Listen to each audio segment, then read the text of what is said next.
Ah, my goodness, man. I'm at a loss for words. Honestly, I am at a loss for words. That was brutal. That was brutal to watch. That was brutal to watch what the Celtics did to us. That was brutal to watch what the Knicks even tried to do out there. And honestly speaking, the Knicks didn't have it tonight. They didn't. From the first quarter, we were already down 16 points. Then at halftime, we're down 25 points. Starting off the third quarter, early on, we're down 31 points. Going into the fourth quarter, we're down 26 points. You see the theme there? We weren't close. Not close for the entire game. They beat us down from the first quarter to the end of the fourth quarter. It wasn't close. The closest we got this game in the fourth quarter was to 20 points. Credit to Jalen Brunson, to Mikal Bridges, some of the other guys that we had out there hitting shots. But honestly speaking, we're going to break it down. For that entire game, almost nobody had it going offensively and defensively. Even though there were times and moments the Knicks had it going, honestly, the Celtics got whatever they wanted, took advantage of everything, and they understood the assignment. One of the main things, and we all saw it, we all knew it, going into game 3, they understood they needed to stop shooting as many threes and started to need to attack inside a lot more. And that's exactly what they did, including Jaylen Brown, who was a monster in that first quarter, attacking a lot. But I know the question you guys have, because even if you watch the game and you're looking at the score sometimes and you're looking at how the Knicks were basically beat down for the entire game, you're thinking to yourself, where did it all go wrong? How did the Knicks end up this way? 20 threes made. 23s. The Celtics hit 20 threes. And that gave them 60 points. 60 points off of threes. Some of those threes were extremely open. You want to know where the Knicks lost this game? You want to know why the Knicks weren't even close? Why they were essentially blown out of this entire game? It was because of how they were guarding the three, not really guarding the three, and allowing the Celtics to basically shoot whatever they wanted. Payton Pritchard off the bench lit the Knicks up. Lit us up. He was open from three. When he wasn't open from three, he was still hitting shots. The good news that the Knicks have to hold their hat on, what we have to look at, because we're going to break down everything. The Knicks are still up in this series, 2-1. Did we lose this game? Absolutely. Was it embarrassing? Absolutely. Were we blown off the floor? Absolutely. There were a lot of negatives from this game. We're going to break it down. We're going to talk about all of them. But bigger picture here. The Knicks are still up 2-1 on the reigning defending champions.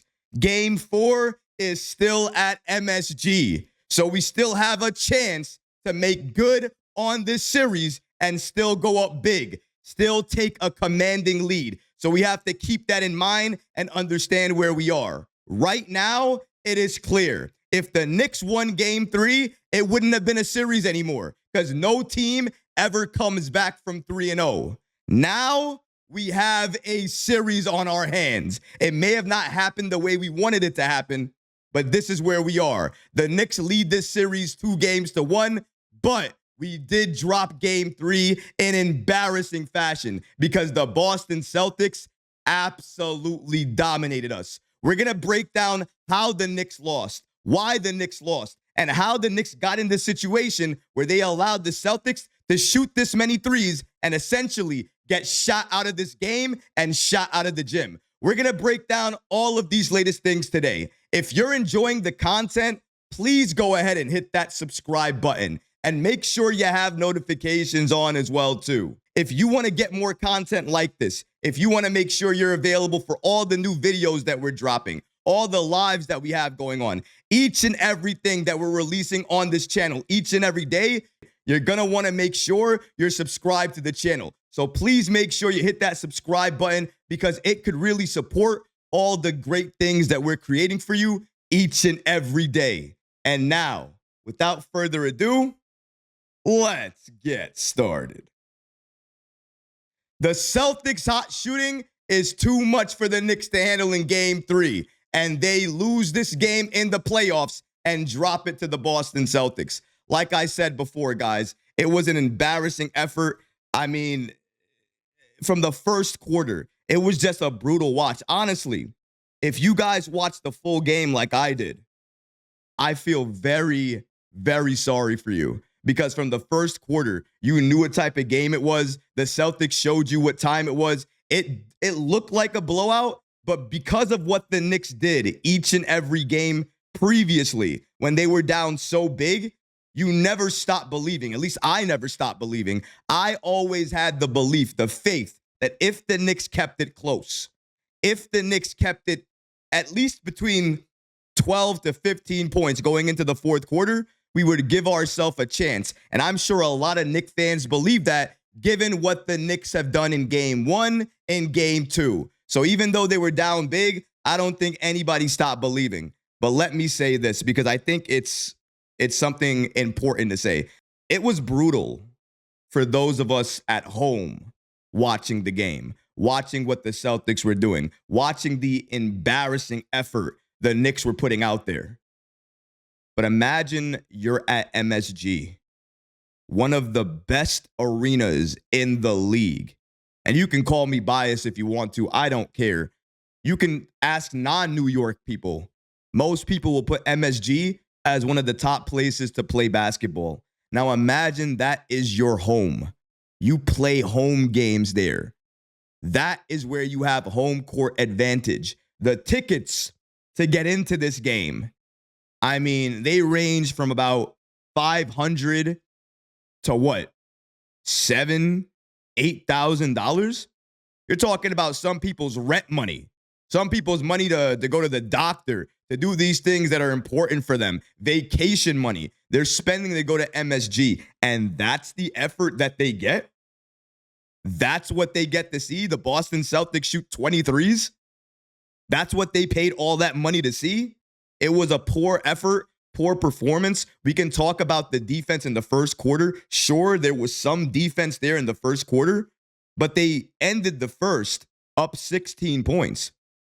They ended the first half up 25 points. The Knicks at halftime had 7 assists, 7 team assists. Where's the cutting? Where's the ball movement? Why is it so heavy isolation play? We cannot think that we're always going to pull off these miraculous fourth quarter miracles each and every time. It's a miracle for a reason, because it's not going to happen every time. That's why we're in disbelief when it does happen, because it shouldn't happen, but it is. I'm glad the Knicks can win that way. I'm glad we have that in our back pocket. But can we be up for any game for at least 10 to 15 minutes? Can we try to do something like that? Can we try to be in games, lead games, be the one that has the 20-point lead, and then can carry that lead throughout each and every quarter? Can we be that team? Do we always have to be the team that fights and claws and tries to get their way back into games like that? Can we not be that way for one night? Embarrassing effort from all parties around. It's threes. It's threes. It's threes. They shot 23s and made them. That's 60 points. 60. That's how they won.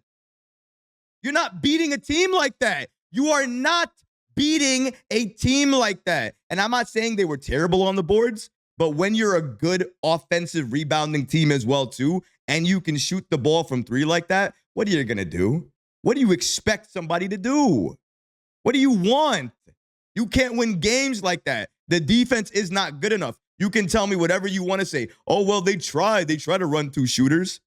That's why Payton Pritchard was open for like four threes. Derek White in the corner open for 3 threes. Jason Tatum off a screen open for 2 threes. Yeah, okay. Right. We're going to forget about those, though, right? When you allow a Celtics team to dominate you defensively, make you second-guess shots that you're going to do when you're inside the paint. Mikal Bridges, if anybody saw him in the second quarter, you know exactly what I'm talking about. Goes inside the paint, looks to make a shot, and then last second passes it. Out of nowhere. He does it twice, by the way. Does that same move twice. Have no idea why he does it. I've never seen him do it before. I never want to see that happen again. But that's what happens when the Celtics defense is all over you. And you know when you feel somebody coming at you, but you don't see them?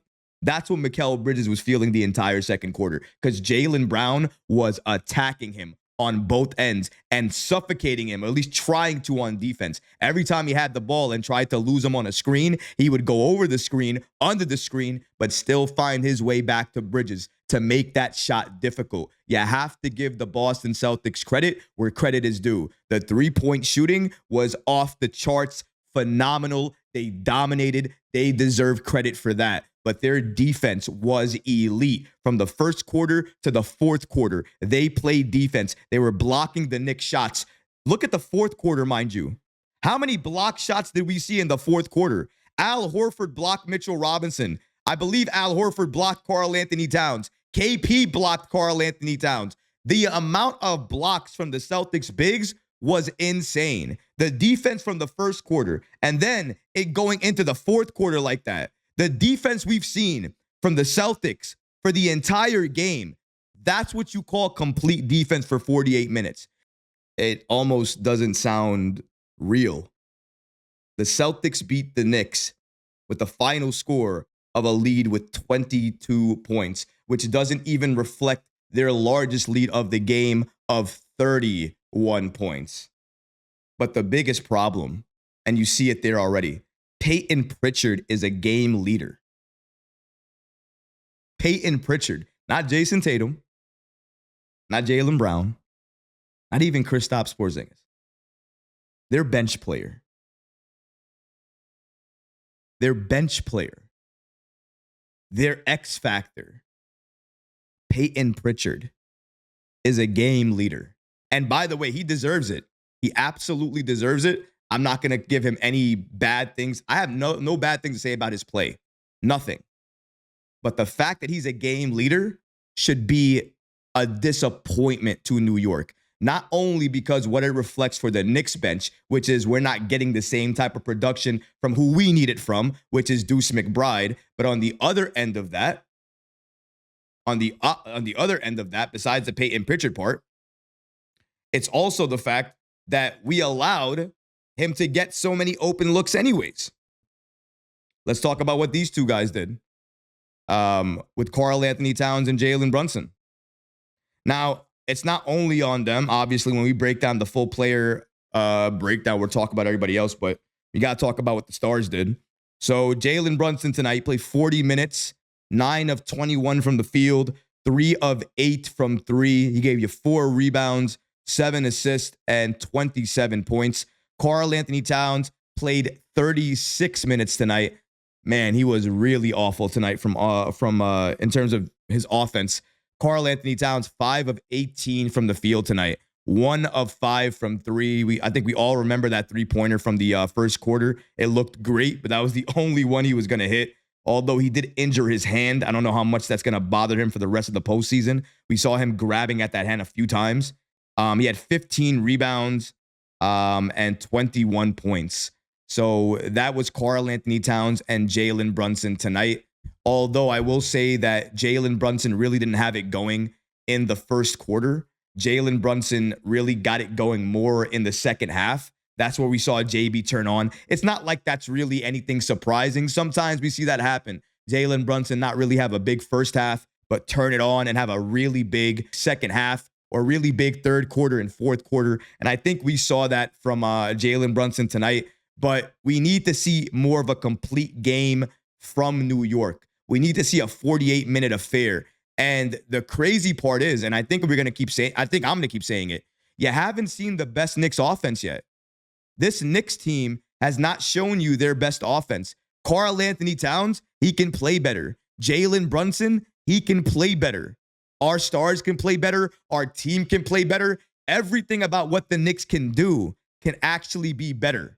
So if you're watching the games, that's encouraging. Because New York, this is not what they do. There's another level they can take it to. We haven't seen that yet. And I think once we do, the Celtics won't know what to do with that.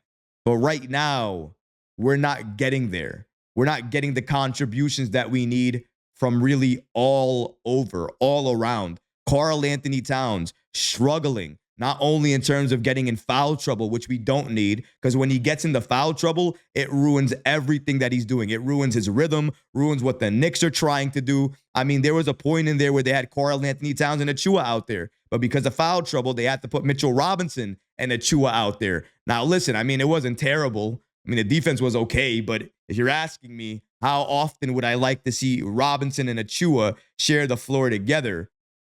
I probably wouldn't vote for a lot of minutes because I would rather see Karl Anthony Towns and Mitchell Robinson out there because we've seen what that lineup can do already. We see what it can do on defense and on offense. So when Towns picks up those quick fouls, it really, really hurts New York because he goes to the bench and nobody on the team can really replicate what Towns can do. Nobody is as gifted as Towns is, especially at his size. So Towns has to have a better understanding when he's out there of the fouls to take, the fouls not to take, and understanding where he is on the floor. So we talked about Karl Anthony Towns and Jalen Brunson. Obviously, Brunson 40 minutes, Karl Anthony Towns 36 minutes, Mikal Bridges 38 minutes, OG Anunoby 31 minutes. Off the bench, you had a lot of players play off the bench, but that's a little bit skewed because of garbage time. We'll break that down. Achua played 6 minutes. That wasn't garbage time. That was really due to foul trouble with Karl Anthony Towns. Mitchell Robinson played 19 minutes. Huck 42 minutes, garbage time. Campaign 8 minutes. You know, he played some minutes off the bench, not too many. Same amount of minutes he's been playing for game 1 and game 2. McBride with 20 minutes off the bench, the most minutes off the bench. DeLon Wright, 3 minutes, garbage time. Landry Shamet, 3 minutes, garbage time. And everybody else did not play, not because they couldn't, just because it was a coach's decision. So those are the minutes breakdown here. Let's go to some player contributions, though. Wingstop. More OG Anunoby than Mikal Bridges, but let's talk about it. OG Anunoby tonight had 1 of 6 from the field. 1 of 6. He had 2 points, 2 rebounds, nothing from 3. He only attempted 2 3-pointers anyways. I mean, OG Anunoby was awful tonight. Awful. Even awful defensively. There were a number of times he got caught on a switch or caught helping a little bit too much. That allowed one of his players to be open from 3. I believe Jason Tatum at one point was open from 3 because OG Anunoby was helping. I forget who he was helping on, but it was unnecessary, the amount of help that he was giving. OG Anunoby did not have it going tonight. And honestly, if he looks like that, on nights he doesn't have it going, Anunoby, he's going to be a detriment to New York. He's going to hurt us. Absolutely will hurt us. We need to do a little bit better when it comes to the Knicks and our contributions from the team. But Wingstop, really more OG Anunoby than Mikal Bridges. I want more from Mikal, but I mean, Anunoby scored his first points at the 7-minute mark in the 3rd quarter. That's not enough. With Mikal Bridges, he was 6 of 10 from the field, 12 points, 2 assists, 3 rebounds. He didn't hit a 3-pointer. I mean, he got it going in the 3rd a little bit. Really, that was it. Hit a couple of shots in the 4th, but not aggressive enough, not pushing the pace enough. Was really, really indecisive with the ball in that 2nd quarter. Hurt the Knicks a lot with those key turnovers because didn't have any idea what to do with the ball. And you can't play like that. You need to be a little bit better, more mindful, understanding what you're doing out there. I didn't get that from Mikal Bridges tonight. And we're going to need a little bit more. Speaking of a little bit more, Miles McBride. 5 points, 3 shot attempts, 2 of 3 with 20 minutes, and he gave you 1 rebound.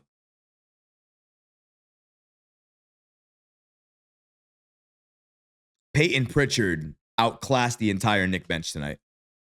Outclassed them. Easily outclassed them. Scoring wise, his impact, what he was doing. Nobody on the Knicks has an impact like that, and that's a problem. Deuce McBride should be the counter to Payton Pritchard. He's not. He's been awful. Awful. And even if you want to credit his defense, which at times has been good, if you're only going to get 3 shot attempts up, we're going to need a little bit more, especially if you're hitting most of the shots you're putting up. Why don't you take more shots? I don't think that's only on Deuce. It's obviously what they're running as well, too. If you're not moving the ball, obviously you're not going to be able to get anything going. The Knicks are going to have to move the ball a little bit more. It's on Deuce. It's on the Knicks. And it's on the coaching staff. It's on everybody again. Like I said, you watch this channel enough, you know. I don't really blame one particular party. I kind of spread the blame because it's a team game. So you spread the blame when you need to. Full team stats on the left-hand side of the screen. Number one thing, it should immediately jump out at you. Celtics three-point shooting, 20 of 40. 20 of 40 during this game. 50% from the field. The Knicks, 5 of 25 from 3. 20%. 20%. Let me just put the numbers in there for you. 3 times 5 is 15. That's the amount of points the Knicks got from their threes. And then 20 times 3 is 60. 45-point difference. 45-point difference. Nobody had it going offensively. You don't have it going defensively at all.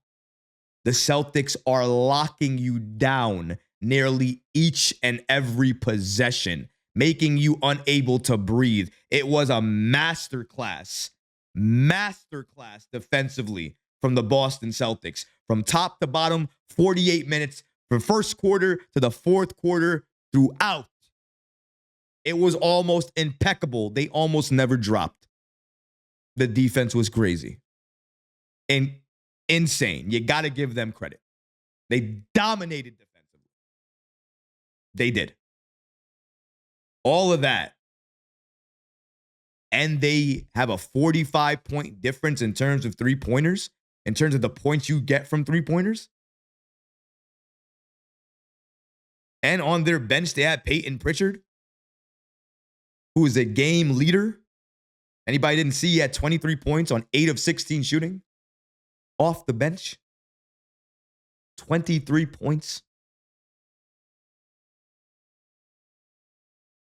How do you win?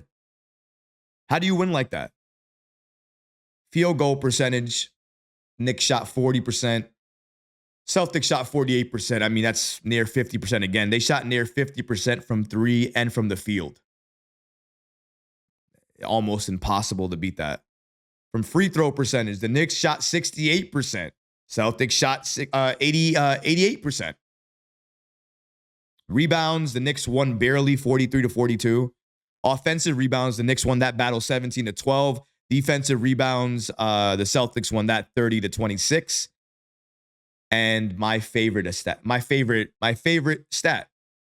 You guys know it. I talk about it every night. Every day. Team assists.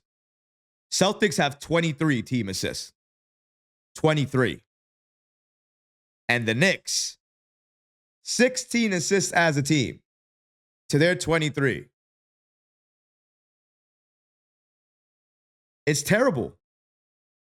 We have 16 assists to their 23 assists. You can't win games like that. You cannot. Not the Knicks. Not this Knicks team. How can this Knicks team win like that? How? Explain it. phenomenal what Boston was able to do. I hate the Celtics. I do not like them. I want the Knicks to bludgeon them each and every single game. Trust me when I say that. So me giving them credit right now is like throwing up in my mouth constantly. I just want to make sure we're all understanding where I am. But I have to give credit where credit is due. To the Green Demons themselves, I still need to give them credit. They did what they needed to do. They took game 3. They did it in their way, played their game, executed it perfectly, did exactly what they needed to do. This game was over by halftime. And if you watched past that, if you checked out in the third quarter, I can't blame you. 31 points, can't really blame you if you checked out a little bit in that third quarter. And maybe you woke up after the 3 consecutive threes from New York, cutting it to 20, only to go back in a complete slumber when it goes back to 26. I'm there with you all the way. I rode that ship too. Absolutely understand exactly where you guys are. I'm not going to make excuses. The Celtics were the better team today. They showed it. They proved it. They showed why they're the NBA defending champions. And they showed why this is going to be a series that if New York wants it, if they want it, they're going to have to prove that they want it by coming into each and every game and treating it like it's a must win. There's no gimmies in the postseason. There's no freebies. You win or you lose. The Celtics are down 2 games right now to New York. Series is 2-1. New York is still up. We still have faith that the Knicks can win this series. I know I do. Shock the world. That's the type of time that I'm on. And I know the Knicks will be able to do that. But if we play games the way we played today, it is going to be extremely difficult for the Knicks to be able to achieve that goal, to get that dream. The defense, the 3-point defense, what we allowed them to do inside, outside, how they abused us, how they embarrassed us defensively, offensively, with their bench. All of that should never happen again. I promise you, worse than I am killing this team, worse than you're killing this team, Jalen Brunson is in that locker room right now, killing this team as he should, because we deserve it. Terrible Game 3 performance, but it does not define who we are. The Knicks can define themselves and this entire postseason run with a Game 4 victory and a series win. And we're still this close. Don't give up. Just don't give up. It's bad. I know. Don't give up. Believe. More than anything right now, believe. But let's not act that this one game means the series is over. Have faith. We still have a chance. And as long as we have a chance, we're never out. But what about you guys? What do you think about the Knicks losing this game 93-115 and now leading this series 2-1? Let me know in the comments section below, guys, because honestly, I would love to hear from you. But that's going to do it for this episode. I hope you enjoyed it. And if you did, go ahead and smash that like button. Leave a comment below. And of course, guys, please subscribe to the channel. Until next time, Knicks fans, take care of yourself, your families, and each other. Peace and love.